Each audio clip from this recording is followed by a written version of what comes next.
Joining us now, Martha Boneta. You know Martha, she's a longtime grassroots public activist. She's been on the forefront of eminent domain, property rights. She's a Fox News contributor. She's an FOJ, friend of John, very long time, and a tireless worker.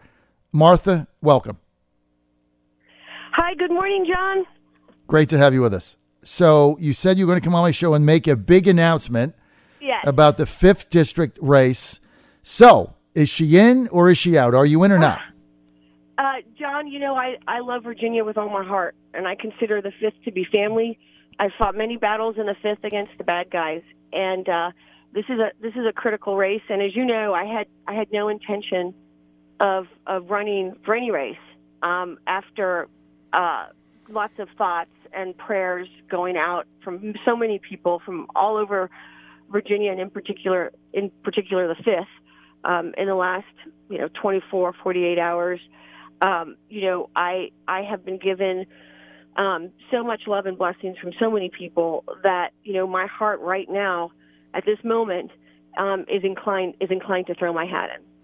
Okay, so Martha Boneta, yeah.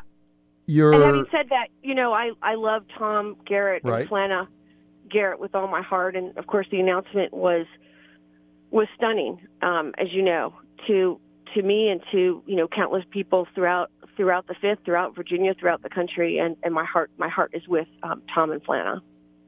Well, I appreciate that, and as with me, as you know, Martha, I know we had talked about this leading up to Monday, both of us not thinking that he was going to resign. And I've been a Tom Garrett supporter for a very long time. I think he was a unique representative in Congress, and I think it's a sad day for America that he is not going to be there.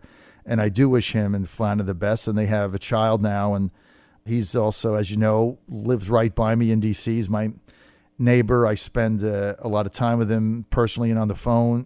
Great guy.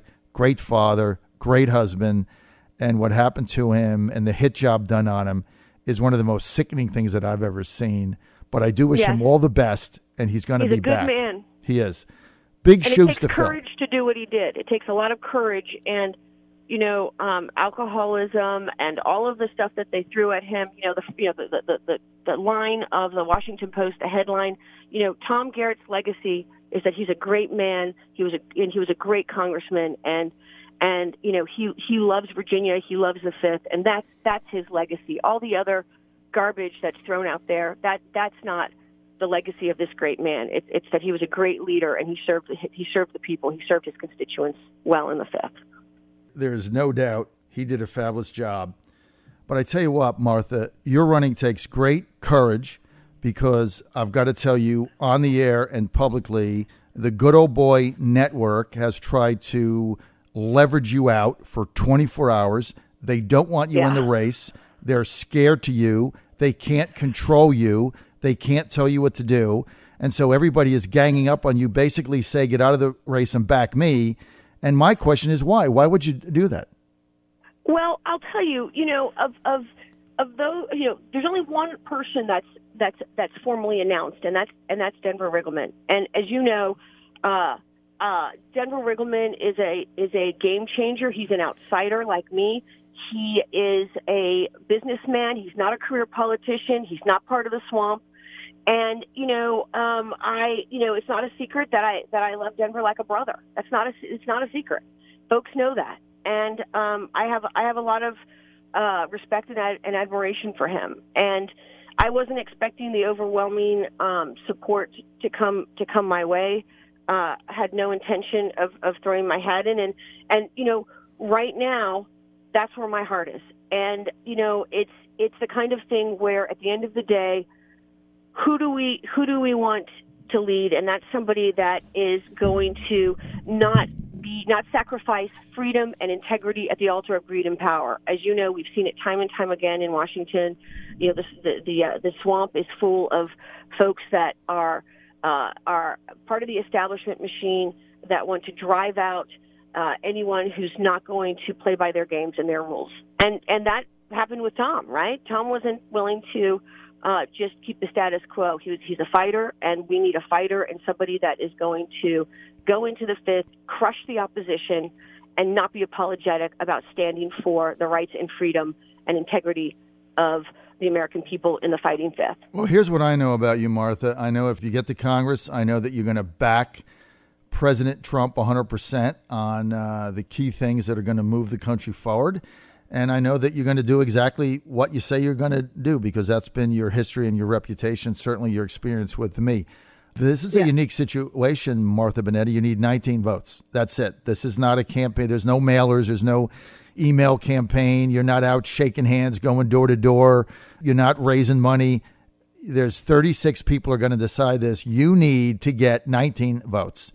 And it's got to be a majority. The 5th congressional, that's Trump country.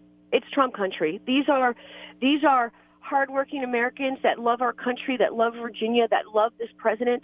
This president has done more for our country than any other president in the period of time that he's been in office, in the period of time that he's been in this administration.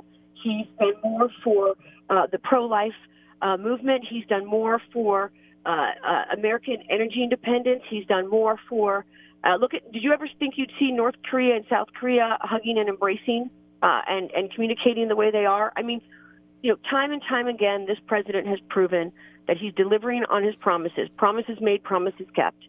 And this congressional district is Trump country. And, we're going to see it. The 5th is going to rise up. It's going to rise up and flood the polls with our conservative Republican voters. And we're going to see it in an unprecedented way. So, look, the nominee in the Republican Party of the 5th District is the overwhelming favorite to go to Congress. No question about it. If you look at the numbers, any of these candidates that have been announced or tell me they're going to run are going to beat the Democratic nominee in my judgment. But a lot of people saying, oh, well, if Martha gets in, she splits the outsider vote with Denver Riggleman.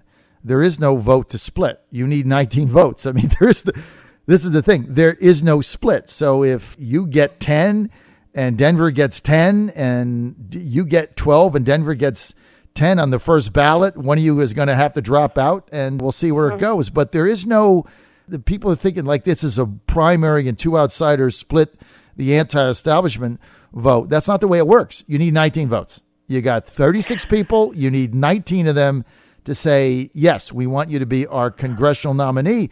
So your campaign and Denver's, and we expect House of Delegates member Michael Weber to officially announce on my show in about an hour, and whoever the others decide to get in, you need 19 votes. That's it.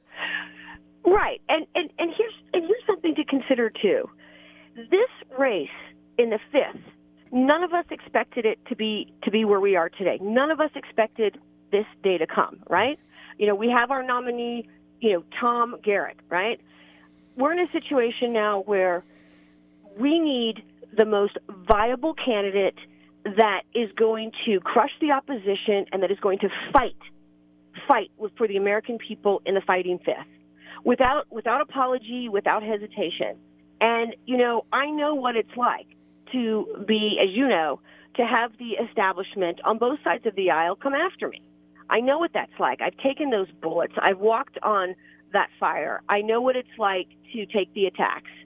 And, it's a sad day in America when if you love America, you love the Constitution, and you're willing to fight for every voter and every citizen to protect their rights, that you get attacked from both sides of the aisle. I'm that person. I know what that's like. And the establishment doesn't want a candidate that they can't control, right? Mm-hmm. That they know is going to fight and that's going to do what's right for the American people. Well, there's no question about that. That's why, as you have told me over the last 24 hours, there's been great pressure on you exerted to not run. But look, of all these candidates I've mentioned, Denver Riggleman, great guy. He's on my show with Delegate Michael Weber, great guy. Del Russo came in first in the convention 2016. Also mentioned Rob Bell, Bill Stanley. Certainly if he gets in, he becomes very formidable. I think he's a favorite if he gets in. Not sure that he will. But Denver, Michael, Del Russo, Rob Bell, Bill Stanley, Martha, you're the only female in the race. That's true. That's true. And I think that, we as a party, and by that I mean the Republican Party, we need to lift up more women. But having said that, I don't want to play that card, right? I mean, I'm a woman, yes, but first and foremost, I'm a conservative woman who loves America, who believes in our country, who believes in the American dream, and I'm willing to fight for every single voter, not just in the 5th, but in Virginia and across the country, for our rights, for our freedom, and I'm willing to do whatever it takes to make sure that the rights and liberties of our American people are protected. I got 10 seconds. Can you get 19 votes?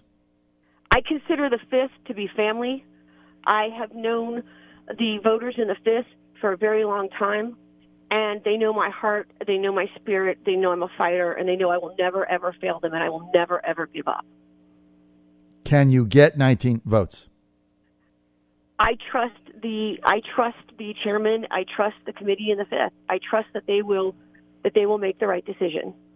Can I paraphrase it as a positive? Yes? Absolutely. Is that your answer? Absolutely. Yes. Look, these chairmen are put into position because these chairmen in the 5th are put in position because they know the hearts of the people that they serve. And whomever they pick they will pick the nominee based on whom they believe and know in their hearts is what the people want.